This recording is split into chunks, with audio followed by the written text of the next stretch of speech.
Good morning, parents. Kirk Jones, high school pastor of North Coast Fallbrook, bringing you the weekend recap for March 24. Yesterday we talked about pure speech, what it is and what it isn't. I started out by opening up with a story about when I was 11. I wasn't a Christian. Most of my friends weren't Christians. My parents weren't Christians. And we got into a discussion about the world and how it was created. There was maybe 7 or 8 of us, and one of my friends at the time was brave enough to share his idea of creation and the Genesis account. And because I was raised to believe in evolution, um, I told him how much of an idiot he was and how stupid his views were, and um, got the entire group laughing at him, and he ran home crying. Um, and no big deal, we're 11 years old, not a problem. Well, I said that to this day, I still know that gentleman. I'm 28 years old now, and he's 27. And um, that after that conversation, he never went back to church because he just kind of figured, hey, I love church and friends and things like that, but it's not worth the ridicule and the embarrassment and the being made fun of.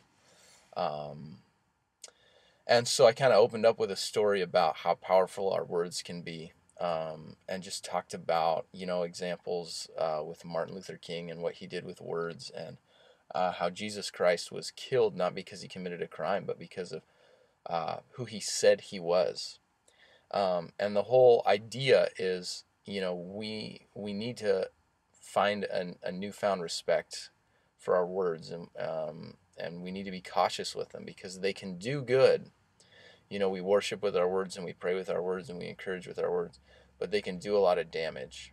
We talked about how powerful they are and how they're irreversible. When they're out, you can apologize for them. You can say that you didn't mean them, but you can't ever wipe the slate clean.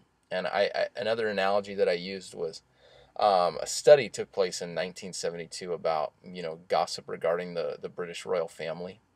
And over the course of 14 years, there were 255 reports just on pregnancies and quarreling and resignations. Um, the study discovered that two out of those 255 reports were actually accurate.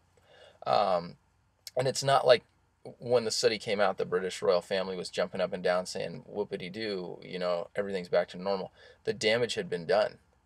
Those articles came out in magazines and people read them and people believed them to be true. And just because we find out a couple years later that they weren't, it's not like everything reverts back to normal. And so we talked about gossip and things like that. And then I told the students, hey, 10 years ago, we would have ended right here. We would have closed in prayer.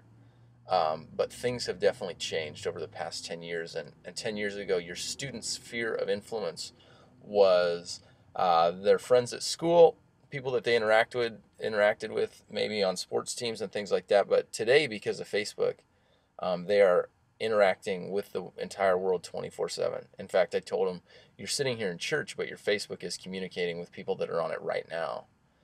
And so kind of this idea that, is Facebook inherently bad? No, it's not. I said there's students at North Coast that started coming to this church because they found out about it on Facebook.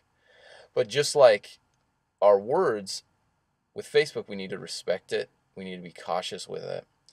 I shared some, anonymous examples of some things I've seen on Facebook written by people who, under their religious affiliation, it says Christian. And it's like, man, you are making this so much more difficult for the young students who are walking with the Lord and are trying to, set a new standard, because we're just feeding the stereotype when it says, "Oh yeah, I'm a Christian, and these are the things that I think are funny, and this is how it's appropriate to act when someone hurts me," and things like that. And so, I said in love, I said, if this is something that you can't get control of, if your Facebook is out of control, then don't advertise that you're a Christian, honestly.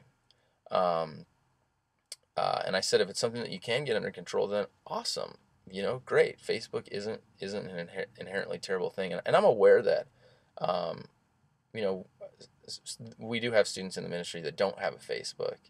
But even so, just with texting and everything, that whole idea where um, communication has gotten so much quicker, broader, faster, um, and just our high school students, and I think even adults sometimes, we just forget how powerful our words are. Um, so I wrapped up with a verse in Matthew where Jesus is talking to the Pharisees about, hey, you're so concerned about what you're eating because you think that you're unrighteous if you eat pork or something that's not kosher. And he says, I could care less about what goes into your mouth. He says, what makes a man righteous is what comes out of his mouth.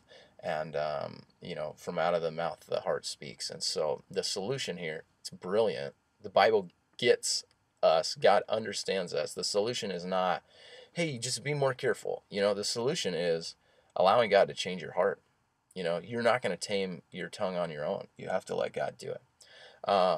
So we had a great time. We're going to be talking about generosity next week on Easter Sunday. And then we're going to wrap up the series, How to Be a Christian, by talking about evangelism, I think. So I will see you next Sunday.